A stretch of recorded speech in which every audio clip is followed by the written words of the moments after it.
أعوذ بالله من الشيطان الرجيم.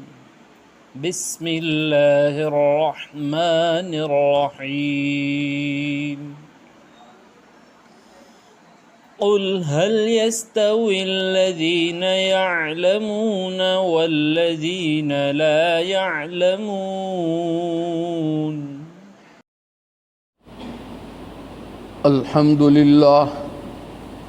الحمد لله كفى وسلام على عباده الذين اصطفى.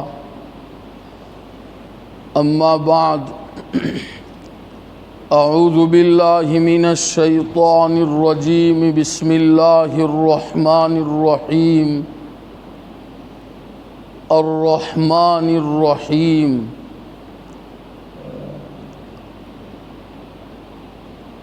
اس دوسری آیت میں اللہ رب العزت والجلال کی دو صفتیں ارشاد کی گئی ہے۔ گزشتہ مجلس میں ان دو صفتوں سے ہمیں کیا اسباق اور کیا پیغام ملتے ہیں اس کے متعلق گفتگو ہوئی تھی۔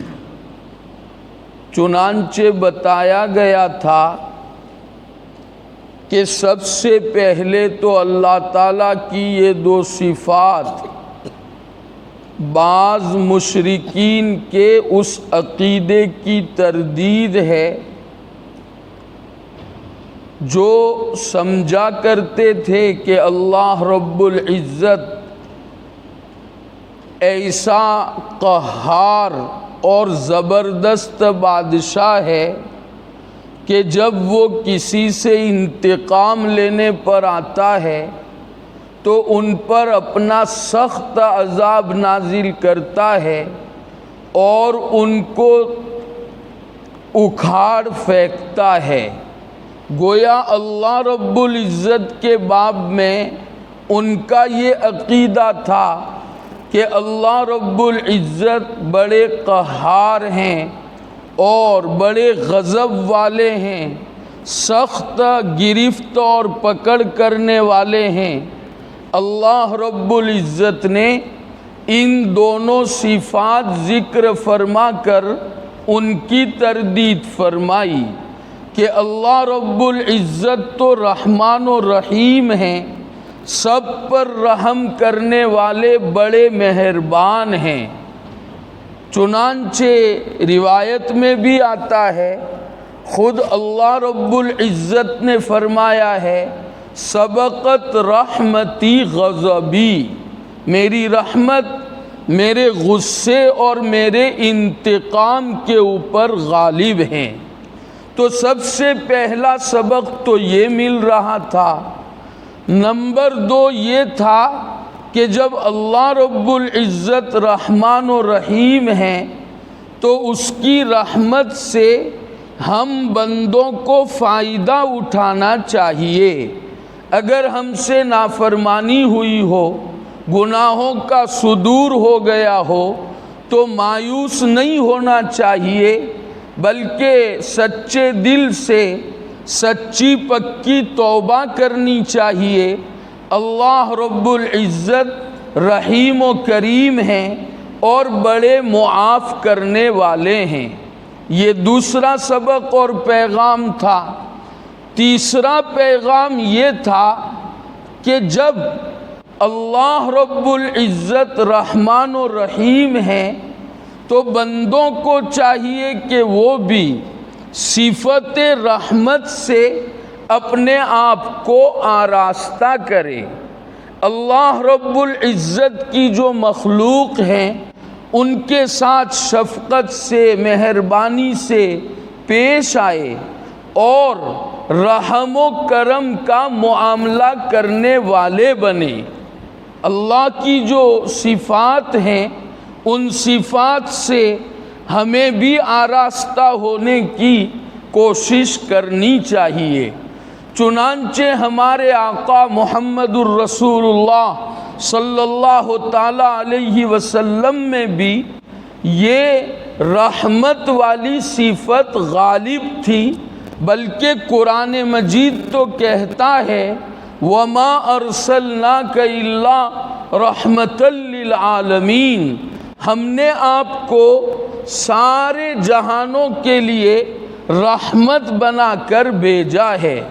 چنانچہ حضور اکرم صلی اللہ علیہ وسلم نے اپنی پوری حیات طیبہ میں مظلوموں کی مدد فرمائی، جو مجبور اور بے بس ہوتے تھے، جن کا کوئی سہارا اور آسرا نہیں ہوتا تھا۔ نبی کریم صلی اللہ علیہ وسلم ایسے مجبوروں اور بے بسوں اور بے سہارا لوگوں کی ہمیشہ نصرت و مدد فرماتے تھے، اور ان کے ساتھ رحم و کرم کا معاملہ فرماتے تھے۔ بے شمار واقعات کتب احادیث میں اور تاریخ میں محفوظ ہیں۔ حضرت سلمان فارسی رضی اللہ تعالی عنہ ایران کے رہنے والے تھے۔ ایرانی لوگ آتش پرست تھے، آگ کے پجاری تھے۔ خود حضرت سلمان کا جو باپ تھا وہ بھی آتش پرست تھا، ہمیشہ اس کے گھر میں آگ جلی رہتی تھی اور اس کی عبادت ہوتی رہتی تھی۔ حضرت سلمان رضی اللہ تعالی عنہ ایک دفعہ ایک پادری کے پاس بیٹھ گئے۔ اس زمانے کے جو پادری ہوتے تھے وہ حق باتیں لوگوں کے سامنے بیان کرتے تھے۔ حضرت سلمان رضی اللہ تعالی عنہ نے جب اس پادری کی باتیں سنی تو دل میں آیا کہ یہ حق بتا رہا ہے، اور یہ جو آگ کی پوجا پاٹ ہیں وہ صحیح معلوم نہیں ہوتی ہے۔ بار بار جب پادری کی مجلس میں بیٹھتے رہے تو آپ کا ذہن بدل گیا اور آپ کے دل میں حق کی طلب پیدا ہو گئی۔ اللہ والوں اور دینداروں کی مجلس میں اور ان کے پاس بیٹھنے کا سب سے بڑا فائدہ یہ ہوتا ہے کہ آدمی کے دل میں حق کی طلب پیدا ہوتی ہے، اور آدمی اللہ رب العزت کی مرضیات پر چلنے کے جذبات اور حوصلے آدمی کے دل میں پیدا ہوتے ہیں۔ تو حضرت سلمان نے یہ طے کر لیا کہ مجھے حق کی تلاش میں اپنا گھر چھوڑ دینا چاہیے۔ جب آدمی کے دل میں کوئی بات راسخ ہو جاتی ہے، اندرون میں جگہ بنا لیتی ہے، تو پھر اس کو حاصل کرنے کے لیے ہر طرح کی قربانی دینا آدمی کے لیے آسان ہو جاتا ہے۔ چنانچہ اپنا گھر چھوڑ دیا، ایک قافلے کے ساتھ ہو لیے، اور اپنے وطن سے دور ایک پادری کی صحبت میں رہنے لگے اور اس سے حق حاصل کرنے لگے۔ پادری کی موت اور انتقال کا وقت آیا تو پوچھا حضرت سلمان نے، اب مجھے کہاں جانا چاہیے، اس لیے کہ آپ تو دنیا سے چل بسیں گے۔ چنانچہ اس پادری نے ایک دوسرے پادری کا حوالہ دیا کہ میری موت کے بعد ادھر چلے جانا۔ حضرت سلمان رضی اللہ تعالی عنہ وہاں تشریف لے گئے۔ فرماتے ہیں وہ دوسرا پادری دنیا دار تھا، اس کے اندر وہ حق نہیں تھا جو ہونا چاہیے، لیکن بہرحال میرا مقصود حق کو حاصل کرنا تھا تو میں اس کے پاس رہا۔ اس کی بھی موت کا وقت آ گیا۔ میں نے اس سے پوچھا اب مجھے کیا کرنا چاہیے، تو اس نے ایک تیسرے پادری کا حوالہ دیا۔ اس کے مرنے کے بعد میں وہاں چلا گیا۔ اس کی بھی موت کا وقت آ گیا تو میں نے اس سے بھی یہی استفسار کیا کہ آپ کے مرنے کے بعد میں کیا کروں گا۔ تو اس آخری پادری نے کہا اب آپ کو کہیں جانے کی ضرورت نہیں ہے، نبی آخر الزمان صلی اللہ تعالی علیہ وسلم اس دنیا میں تشریف لانے والے ہیں، اور وہ اس جگہ میں تشریف لائیں گے جو جگہ کھجور اور جھاڑیوں والی ہے، یعنی یثرب میں، مدینۃ المنورہ زادہ اللہ شرفا و کرما کا پرانا نام یثرب ہے، تو تم وہاں چلے جاؤ۔ پھر اور اس نے کچھ علامات بھی بتائی، اس نے کہا جو نبی آخر الزمان ہوں گے وہ صدقہ نہیں کھائیں گے، البتہ وہ ہدیہ کھائیں گے، اور ان کی پشت مبارک پر مہر نبوت ہوگی۔ چنانچہ حضرت سلمان اس کی موت کے بعد ایک قافلے کے ساتھ ہو لیے، وہ قافلہ یثرب اور مدینہ آیا، اور اس نے حضرت سلمان کو ایک یہودی کے ہاتھ بیچ دیا۔ اب یہ بیچارے یہودی کے غلام بن گئے، انتظار میں تھے کہ نبی آخر الزمان تشریف لائے اور میں ان کے ہاتھ پر ایمان لے آؤں۔ ایک دفعہ اپنے آقا یہودی کے باغ میں ایک درخت پر چڑھ کر کام کر رہے تھے کہ ان کے آقا یہودی کے پاس ایک دوسرا یہودی آیا، اور وہ کہنے لگا کہ ایک صاحب مدینے میں آئے ہیں جو نبوت کا دعویٰ کرتے ہیں۔ جب یہ بات کہی اور حضرت سلمان نے اسے سنا تو فوراً وہاں سے نیچے اترے اور پوچھنے لگے تم کیا کہہ رہے ہو؟ تو ان کا جو آقا یہودی تھا اس نے حضرت سلمان کو ایک تھپڑ رسید کر دیا اور کہا کہ تو اپنا کام کر، تجھے اس سے کیا مطلب ہے؟ بیچارے غلام تھے، آگے پیچھے کوئی تھا نہیں۔ کچھ کھجوریں انہوں نے جمع فرمائی اور جمع کر کے حضور اکرم صلی اللہ علیہ وسلم کی خدمت اقدس میں تشریف لائے اور فرمایا حضرت یہ آپ کے لیے صدقہ ہے۔ تو حضور اکرم علیہ السلام نے اپنے اصحاب سے فرمایا رضوان اللہ علیہ مجمعین کہ تم کھاؤ، اس لیے کہ میں تو صدقہ کھاتا نہیں ہوں، یہ میرے لیے حلال نہیں ہے۔ حضرت سلمان نے سوچا کہ ایک علامت پوری ہو گئی، پادری نے بتایا تھا وہ صدقہ نہیں کھائیں گے۔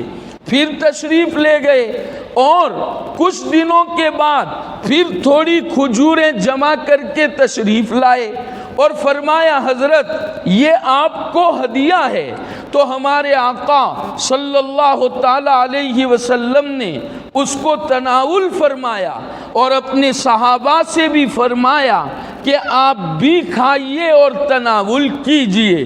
یہ دوسری علامت بھی پوری ہو گئی۔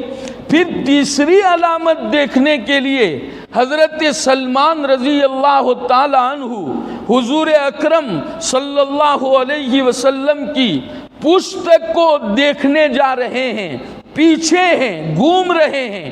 ہمارے آقا صلی اللہ علیہ وسلم سمجھ گئے کہ یہ مہر نبوت دیکھنا چاہتے ہیں، چنانچہ آپ صلی اللہ علیہ وسلم نے اپنی پشت پر سے اپنی چادر مبارک ہٹائی۔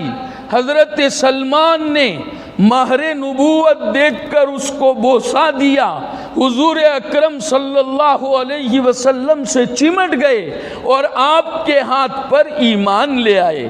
اب دیکھیے حضرت سلمان غلام تھے ایک یہودی کے، ان کے آگے پیچھے یہاں مدینے میں کوئی نہیں تھا، وہ بیچارے مجبور تھے، بے بس تھے اور مظلوم تھے، وہ تو آزاد تھے، ان کو ویسے ہی غلام بنا دیا گیا تھا۔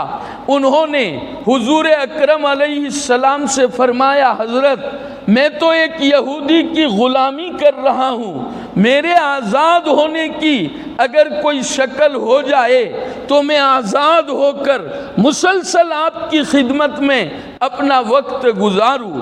ہمارے آقا صلی اللہ علیہ وسلم نے بے سہارا لوگوں کو کیسے سہارا دیا، کیسے رحم و کرم کا معاملہ فرمایا۔ میں یہ سمجھانا چاہتا ہوں آج کا مسلمان تو اگر کسی کو مجبور اور بے بس دیکھتا ہے تو اس کی مجبوری سے فائدہ اٹھاتا ہے۔ ہم ہمارے معاشرے میں دیکھتے ہیں کہ ایک آدمی بیچارہ مقروض ہو گیا، کسی کے پاس قرض لینے کے لیے گیا تو مالدار نے دیکھا کہ اس کا گھر گروے لے لیتے ہیں، یہ قرض تو چکا نہیں سکے گا، چنانچہ اس کے قرض کے بدلے یہ گھر ہمارے ہاتھ لگ جائے گا۔ یہ تو ایک مثال ہے۔ مجبوروں کے ساتھ ظلم اور زیادتی کئی طرح سے ہمارے اپنے معاشرے میں چلتی ہے۔ اللہ ہم سب کی حفاظت فرمائے۔ ہمارے آقا صلی اللہ علیہ وسلم کی تعلیم تو یہ ہے کہ جس کا کوئی ہاتھ پکڑنے والا نہ ہو ہم اس کے ہاتھ پکڑے۔ فرمایا سلمان اپنے آقا سے بات کرو، انشاءاللہ تمہیں آزاد کرا دیں گے۔ یہ گئے، اپنے آقا یہودی سے کہا مجھے آزاد ہونا ہے۔ کہا ٹھیک ہے، 40 اوقیہ سونا دینا پڑے گا۔ ایک شرط تو یہ ہے، یہ بڑا مہنگا سونا ہے اور بڑی مقدار میں ہے۔ دوسری شرط یہ لگائی کہ میرے باغ میں تمہیں 300 کھجور کے درخت لگانے ہوں گے اور وہ جب پھل لائیں گے تب تمہیں آزادگی ملے گی۔ کھجور کا درخت لکھا ہے ماہرین نے 8 سال کے بعد پھل دیتا ہے۔ اب یہ دونوں ہی شرطیں بڑی کڑی شرطیں تھیں۔ حضرت سلمان تشریف لائے، ہمارے آقا نے فرمایا سلمان یہ کہیں سے کچھ سونا آیا ہے، اپنے آقا کو ادا کر دو۔ سلمان نے فرمایا حضرت مجھے تو 40 اوقیہ سونا ادا کرنا ہے، اتنا سونا کیا ہو جائے گا؟ فرمایا تم جاؤ ادا کرو۔ حضور اکرم صلی اللہ علیہ وسلم کا معجزہ ظاہر ہوا اور وہ تھوڑا سا سونا جتنا دینا تھا اتنا بن گیا۔ چنانچہ ایک شرط تو پوری ہو گئی۔ دوسری شرط کے لیے ہمارے آقا صلی اللہ علیہ وسلم نے فرمایا سلمان میں خود چلتا ہوں اور کھجور کے 300 درخت میں اپنے ہاتھوں سے لگاتا ہوں۔ اللہ اکبر! امام الانبیاء ہے، اللہ نے ساری کائنات جن کی وجہ سے سجائی ہے اور جو محبوب رب العالمین ہیں، جن کو اللہ پاک نے علم الاولین والآخرین عطا فرمایا تھا۔ اللہ تعالیٰ کے بعد سب سے اگر کوئی باکمال ہے تو وہ محمد الرسول اللہ صلی اللہ علیہ وسلم ہیں، لیکن ایک مجبور کے لیے از خود تشریف لے جاتے ہیں۔ سارے درخت لگائے، صرف ایک درخت عمر ابن خطاب نے لگایا رضی اللہ عنہ۔ یہاں دوسرا معجزہ یہ ہوا کہ دوسرے ہی دن سارے درخت پھل لے آئے، لیکن وہ ایک درخت جو فاروق اعظم نے لگایا تھا وہ پھل نہیں لایا۔ فرمایا حضرت ایک باقی رہ گیا۔ کہا کوئی مسئلہ نہیں، میں چلتا ہوں۔ امام الانبیاء دیکھیے بار بار ایک مجبور آدمی کے لیے تشریف لے جاتے ہیں۔ تشریف لے گئے، اپنے دستے مبارک سے لگایا، علماء نے لکھا ہے اسی دن وہ بھی پھل لے آیا۔ یہ معجزہ تھا حضور اکرم علیہ السلام کا، اور یہ تو مادی چیز میں تغیر ہے جو کوئی بڑی بات نہیں ہے۔ ہمارے آقا صلی اللہ علیہ وسلم کی تو ہر ادا معجزہ تھی، آپ کی ہر نقل معجزہ تھی۔ یہ ایک بہت گہرا علمی مضمون ہے، میں اس وقت اسے بیان نہیں کرنا چاہتا کہ حضور اکرم علیہ السلام کی ہر نقل و حرکت کیسے معجزہ بنی۔ اسی لیے تو قرآن نے فرمایا ہے قل ان کنتم تحبون اللہ فاتبعونی یحببکم اللہ۔ اتنی محبت ہے اللہ تعالیٰ کو کہ آقا صلی اللہ علیہ وسلم کی ہر ادا میں اللہ نے اپنی محبوبیت چھپائی ہے۔ تو کیا آپ کی ہر ادا معجزہ نہیں ہے؟ بہرحال میں یہ کہہ رہا تھا کہ ہمارے آقا صلی اللہ علیہ وسلم کی سیرت طیبہ یہ ہے کہ آپ مظلوموں کی، بے بسوں کی اور بے سہارا لوگوں کی ہمیشہ مدد کیا کرتے تھے اور ہر ایک کے ساتھ رحم کے ساتھ پیش آتے تھے۔ لیکن آج مسلمانوں ہمارے اپنے دل سخت ہو گئے ہیں، زنگ لگ گیا ہے، رحمت کی صفت ہمارے اپنے دلوں سے نکلتی چلی جا رہی ہے۔ یہی وجہ ہے کہ ہم اللہ کی رحمت سے بھی محروم ہیں۔ الراحمون یرحمہم الرحمن تبارک و تعالی ارحموا من فی الارض یرحمکم من فی السماء۔ جب تک دنیا والے زمین والوں پر رحم نہیں کریں گے، آسمان والا ان کے اوپر رحم نہیں کرے گا۔ ہم اور آپ بخوبی جانتے ہیں کہ فلسطین میں ہمارے اپنے مسلمان بھائیوں پر ابھی اس وقت ظلم و ستم کے پہاڑ توڑے جا رہے ہیں۔ ویسے تو 70 سے زائد سالوں سے ان کو ستایا جاتا ہے، ان کے بچوں کو شہید کیا جاتا ہے، عورتوں کی عصمت دری کی جاتی ہے، اور مسجد اقصیٰ جو ایک مقدس سرزمین ہے اس میں عبادت کرنے سے بھی ان کو روکا جاتا ہے، ان کو جیلوں میں ٹھوسا جاتا ہے۔ اور آج کل تو آپ حضرات جانتے ہیں کہ ان کے اوپر قیامت برپا ہو گئی ہے۔ وہ مسجد اقصیٰ اور وہ فلسطین بڑا مقدس مقام ہے۔ قرآن مجید میں اللہ رب العزت نے فرمایا ہے سبحان الذی اسریٰ بعبدہ لیلا من المسجد الحرام الی المسجد الاقصیٰ الذی بارکنا حولہ۔ وہ مسجد اقصیٰ جس کے ارد گرد ہم نے برکت دی ہے۔ گویا یہ دنیا میں برکت پھیلنے کا ایک مقام ہے، ایک ذریعہ ہے، اور وہی اللہ رب العزت نے بیت حرام کے متعلق بھی فرمایا ہے ان اول بیت وضع للناس للذی ببکۃ مبارکا وہدی للعالمین۔ تو مسجد حرام کے تعلق سے جس برکت کی بات کہی گئی ہے وہی برکت مسجد اقصیٰ کے متعلق بھی ہے۔ قرآن میں دوسری جگہ ہے ادخلوا الارض المقدسۃ التی کتب اللہ لکم۔ یہ ارض مقدسہ ہیں، بلکہ نبی کریم صلی اللہ تعالی علیہ وسلم نے معراج کے موقع سے تمام انبیاء کرام علیہم الصلوات والتسلیم کو اسی مسجد اقصیٰ میں امامت کروائی تھی۔ بلکہ آپ صلی اللہ علیہ وسلم نے بخاری شریف کی صحیح روایت ہیں 16 یا 17 مہینے علی اختلاف الاقوال مسجد اقصیٰ اور بیت المقدس کی طرف رک کر کے نماز ادا فرمائی ہے۔ تو وہ انبیاء بنو اسرائیل کا تو قبلہ تھا ہی، یہ ایک زمانے میں ہمارا بھی قبلہ رہا ہے۔ اور بخاری شریف کی ایک دوسری روایت ہے کہ 3 مسجدوں کے علاوہ کسی اور مسجد کا مستقل عبادت کے لیے سفر نہیں کیا جا سکتا ہے۔ وہ 3 مسجدیں ہیں مسجد حرام، مسجد نبوی اور مسجد اقصیٰ۔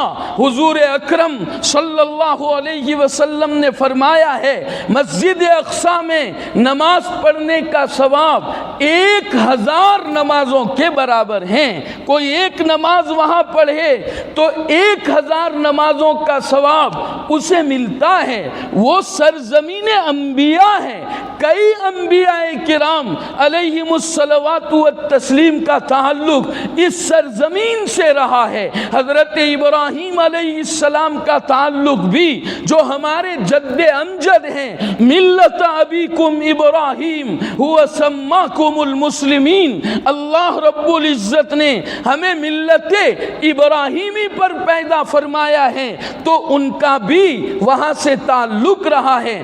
آج اسی سرزمین سرزمین میں قیامت برپا کی جا رہی ہے، ظلم و ستم کے پہاڑ توڑے جا رہے ہیں، ان کے گھروں کو گرایا جاتا ہے، ان کے سامان ہلاک کیے جاتے ہیں، معصوموں کی جان لی جاتی ہے، عورتوں کی جان لی جاتی ہے، پتہ نہیں کس طرح کے حالات وہاں آج بنے ہوئے ہیں۔ لیکن ہم مسلمانوں کو اللہ تعالیٰ معاف فرمائے، ہمارے اپنے دل میں کوئی گدگدی اور کوئی نرمی آج تک پیدا نہیں ہوتی ہے۔ ہم اس سرزمین میں رہ کر کیا کر سکتے ہیں؟ ہمارے ان فلسطین بھائیوں کے لیے نہ ہم اس کے بارے میں کوئی معلومات لیتے ہیں اور نہ کچھ کرنے کے لیے تیار ہیں۔ اب تک تو مسلمانوں یہ ہونا چاہیے تھا کہ ہماری اپنی مسجدیں اعتکاف سے آباد ہو جانی چاہیے تھی۔ ہم سب کچھ چھوڑ کر، سب جمع ہو کر، مل بیٹھ کر ہمیں یہ غور کرنا چاہیے تھا کہ ہم ان مسلمان بھائیوں، بہنوں اور معصوم بچوں کے لیے کیا کر سکتے ہیں اور ہمیں کیا کرنا چاہیے۔ لیکن ہے ہمارے دلوں میں رحمت کا کوئی مادہ نہیں ہے۔ ہمارے آقا علیہ السلام تو مسلم شریف کی روایت ہے، ایک جماعت آئی، ان کے اوپر کپڑے نہیں تھے، فقر و فاقہ تھا، حضور کا چہرہ انور ان کی یہ حالت دیکھ کر بدل گیا۔ کپڑے نہیں تھے، خالی بہت زیادہ مصیبت نہیں تھی، فقر و فاقہ تھا، اور ان پر تو کتنی مصیبت ڈھائی جا رہی ہے، لیکن ہمارے دلوں پر اس کا کوئی اثر نہیں ہے۔ مسلمانوں، ضرورت ہے کہ ہم اپنے اس ملک میں رہتے ہوئے جو کچھ ہم سے ہو سکتا ہے ہم اس کے کرنے کا اہتمام کریں۔ ایک کام تو ہم یہ کریں کہ ہم صدقات کا اہتمام کریں۔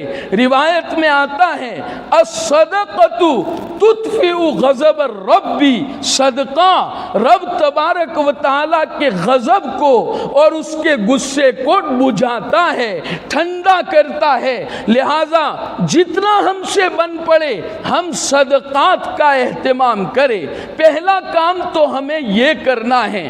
دوسرا کام ہمیں یہ کرنا ہے کہ ہم مستقلاً اس کے لیے دعاؤں کا اہتمام کریں۔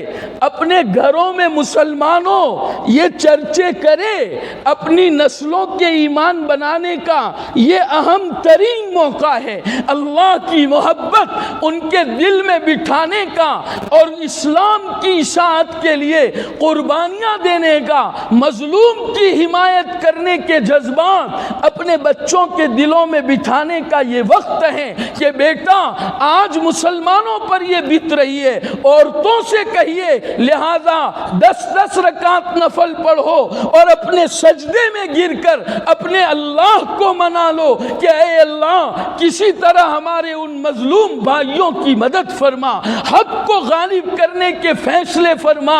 ہم اپنے اللہ سے سجدوں میں گڑ گڑا کر، معصوم بچے گڑ گڑائے کونوں میں، اے اللہ ہمارے بھائیوں کی مدد فرما۔ اللہ کی رحمت انشاءاللہ ضرور جوش میں آئے گی، اور کم من فئۃ قلیلۃ غلبت فئۃ کثیرۃ باذن اللہ، ایک چھوٹی جماعت انشاءاللہ بڑی جماعت پر غالب آ کے رہے گی۔ تو گھروں میں تلاوت کا، دعاؤں کا، ذکر کا اہتمام لائے، پھر مسجدوں میں ہم اعتکاف کی فضا بنائیں۔ ہمارے 20 25 آدمی ہر مسجد میں اعتکاف کرے، 1 دن کا، 2 دن کا، 3 دن کا، جس کے پاس جتنی فرصت ہو مستقل اعتکاف میں رہے اور دعاؤں کا اہتمام کرے۔ میں تو سمجھ رہا تھا کہ ہمارے اہل ٹنکاریا سب سے پہلے اس پر اقدام کریں گے، لیکن آج ہم بھی اپنی ذات سے کچھ نہیں کرتے ہیں۔ ہم روزے رکھنے کا اہتمام کریں، اور جو وظائف ہمیں بتائے جاتے اتارتے ہیں ہم وہ پڑھے حسبنا اللہ و نعم الوکیل نعم المولا و نعم النصیر، یہ بار بار پڑھتے رہے۔ اللہم انا نجعلک فی نحورہم و نعوذ بک من شرورہم، اے اللہ ان کے مقابلے پہ ہم آپ کو اتارتے ہیں اور ان کے شرور سے ہم آپ کی پناہ مانگتے ہیں۔ فجر کی نماز کے بعد 3 مرتبہ سورہ مزمل پڑھے، یہ صرف 2 صفحے کی صورت ہیں، یا ایھا المزمل قم اللیل الا قلیلا، یہ پڑھے اور پھر ان مظلوموں کے لیے دعاؤں کا اہتمام کرے۔ ہمیں چاہیے کہ ایسے موقع پر ہم اپنے اللہ کو منا لیں اور کسی طرح اللہ کی رحمت جوش میں آئے ایسا کرنے کا ہم اہتمام کریں۔ اور کچھ چیزیں وہ بھی ہوتی ہے جو عام مجمع میں نہیں کہی جاتی، اہل علم سے آپ ملے اور ان سے پوچھے کہ اس موقع پر ہمیں کیا کرنا چاہیے۔ یہ سخت دلی مسلمانوں ہمیں لے ڈوبے گی، موقع ہے ہم اپنے اللہ سے چمٹ جائے، توبہ کرے۔ آج ہمارے نوجوانوں کا وقت کہاں خرچ ہو رہا ہے؟ ورلڈ کپ کے میچوں میں آج ہمارے یہاں سٹے لگتے ہیں، فضول خرچیاں ہوتی ہے، ہمارے نوجوان دینی مجلسوں سے، قرآن کی مجلسوں سے دور ہوتے جا رہے ہیں۔ ہم اس کی فکر کریں، یاد رکھیں اللہ نے ابھی موقع دیا ہے، ہماری اپنی آنکھیں نہیں کھلے گی تو اللہ کو ہماری کوئی پرواہ نہیں ہے۔ یہ نہ سمجھے کہ حالات کسی پر ہیں ہم پر کہاں ہیں، یہ سنبھل جانے کا بہترین موقع ہے۔ اللہ رب العزت ہمیں کچھ کرنے کی توفیق و سعادت اپنے فضل سے نصیب فرمائے، آمین۔ وآخر دعوانا ان الحمد للہ رب العالمین۔ درود شریف پڑھ لیجیے۔ اللہم لک الحمد کلہ ولک الشکر کلہ وإلیک یرجع الامر کلہ، اللہم لا نحصی ثناء علیک انت کما اثنیت علی نفسک، اللہم صلی علی سیدنا و مولانا محمد وعلی آل سیدنا و مولانا محمد وبارک وسلم، یا ارحم الراحمین و یا اکرم الاکرمین و یا ذا الجلال والاکرام وَيَا رَاحِمَ الْمَسَاكِينَ وَيَا رَاحِمَ الْمَسَاكِينَ وَيَا رَاحِمَ الْمَسَاكِينَ۔ اے اللہ بے شک ہم آپ کے بڑے گنہگار، خطا کار، سیاہ کار بندے ہیں۔ اے اللہ آپ کی نعمتیں کھا کھا کر آپ ہی کا مقابلہ کرتے چلے آ رہے ہیں، کوئی چھوٹا بڑا گناہ ایسا نہیں ہے جس کا ہم نے ارتکاب نہ کیا ہو۔ اے اللہ بڑی ندامت و حسرت کے ساتھ آپ کے دربار عالی میں مغفرت و رحمت کی بھیک مانگنے کے لیے آئے ہیں۔ اے اللہ اگر آپ معاف فرما دیتے ہیں تو معاف کرنا ہی آپ کو زیب دیتا ہے۔ آپ غافر ہے، غفار ہے، غفور ہیں، رحیم ہیں، کریم ہیں، ارحم الراحمین ہیں، معاف کرنے کو پسند فرماتے ہیں۔ اے اللہ اپنے فضل سے معاف فرما دیجئے، اے اللہ اپنے فضل سے معاف فرما دیجئے، اے اللہ اپنے فضل سے معاف فرما دیجئے۔ اے اللہ ہم سچی پکی توبہ کرتے ہیں، اب گناہوں کے قریب نہیں جائیں گے۔ اے اللہ ہماری مدد فرما دیجئے۔ اے اللہ پوری امت مسلمہ کی مغفرت فرما دیجئے، سب پر رحم و کرم کا معاملہ فرما دیجئے۔ اے اللہ فلسطین میں ہمارے مسلمان بھائی اے اللہ حد سے زیادہ پریشان حال ہے، ظلم و ستم کے پہاڑ ان پر توڑے جا رہے ہیں۔ اے اللہ معصوم بچوں کو شہید کیا جا رہا ہے، عورتوں کو شہید کیا جا رہا ہے، ان کے مکانات مسمار کیے جا رہے ہیں۔ اے اللہ ظالموں نے ظلم کی انتہا کر دی ہے، میرے اللہ ان مظلوم مسلمانوں کی مدد فرما دے۔ اے اللہ ہمیں تھوڑی سی گرمی لگ جاتی ہے ہم بے چین ہو جاتے ہیں، ان کے اوپر اے اللہ گولہ بارود برس رہا ہے، ان کا کیا حال ہوتا ہوگا؟ اے اللہ برسوں سے ظلم سہ رہے ہیں، اے اللہ اپنی مدد اتار دیجئے۔ اے اللہ ہم ہر آن آسمان کی طرف آپ کی رحمت اور مدد کے انتظار میں دیکھتے رہتے ہیں، اے اللہ ہماری کمزوری کا لحاظ کرتے ہوئے اپنی مدد نازل فرما دیجیے۔ اے اللہ ایک چھوٹی سی جماعت حق کے حصول کے لیے اور مسجد اقصیٰ کی حفاظت کے لیے اور اس کی حرمت کو بچانے کے لیے کھڑی ہوئی ہے، اے اللہ ان کی قربانیاں قبول فرما لیجئے، اے اللہ ان کو فتح و نصرت سے نواز دیجئے، اے اللہ ان کو غلبہ نصیب فرما دیجئے، اے اللہ ہر طرح کی قوت ان کو عطا فرما دیجئے، اے اللہ ظالمین کے مقدر میں اگر ہدایت ہیں تو ان کو ہدایت نصیب فرما دیجئے، اور اگر ہدایت نہیں ہے اے اللہ ان ظالموں کو چون چون کر ختم فرما دیجئے، صفحۂ ہستی سے ان کا نام و نشان مٹا دیجئے، اے اللہ صفحۂ ہستی سے ان کا نام و نشان مٹا دیجئے، اے اللہ ان میں آپس میں پھوٹ ڈال دیجئے، ان کے دلوں میں رعب اور خوف ڈال دیجئے، اے اللہ ان کی جڑوں کو کاٹ دیجئے، اے اللہ ان کی جمعیت کو پارا پارا کر دیجئے، اے اللہ ان کو اپنی سخت پکڑ میں لے لیجئے، اے اللہ ان کو اپنی سخت پکڑ میں لے لیجئے، اے اللہ مدد فرما دیجئے، اے اللہ ہمارے اس ملک میں اور پورے عالم میں امن و امان قائم فرما دیجئے، ظلم و زیادتیاں ختم فرما دیجئے، حق کو غلبہ نصیب فرما دیجئے، اے اللہ ہدایت کی ہوائیں چلا دیجئے، ہر کچے پکے گھر میں یہ کلمہ اور اس کا نور داخل فرما دیجئے، ہم کمزوروں کی آزمائش نہ فرمائیے اللہ، ہم کیسے بھی ہیں تیرے محبوب کے امتی ہیں، محمد الرسول اللہ علیہ السلام کا آپ کو واسطہ ہے،